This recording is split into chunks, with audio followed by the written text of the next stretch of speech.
ஒருத்தர் கோயிலுக்கு போய் தன்னை அறியாம வாய் முனகுதுன்னா சிவன் அவர்களை பார்க்கிறார்கள் அர்த்தம். ஒருத்தருக்கு கோயில போய் போன் பேசணும்னு என்ன வந்ததுன்னா, அடுத்தவங்கள்ட்ட பேசணும்னு என்ன வந்ததுன்னா, இன்னும் அவங்க குடும்பத்துல பிரச்சனை இருக்குன்னு அர்த்தம். சிவனுடைய பார்வை கிடைக்கலன்னு அர்த்தம். கோயில வந்தா தன்னை அறியாமல் கண்களில் நீர் வரணும். கோயிலுக்கு வந்தால் உங்களுடைய மனம் சிவன்பால் செல்ல வேண்டும்.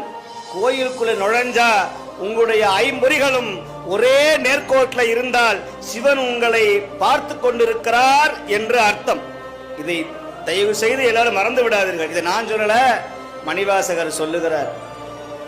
நம்முடைய பெருவான் கயல் மாண்ட கன்னி பங்களினை கலந்து ஆண்டலுமே அயல் மாண்டு அருவினை சுற்றமும் ஆண்டு அவனியில் மேல் மயல் மாண்டு மற்றுள்ள வாசகமும் ஆண்டு என்னுடைய செயல் மாண்டவா பாடி தெல்லேனம் கொட்டாமோ என்று சொல்லுகிறார்.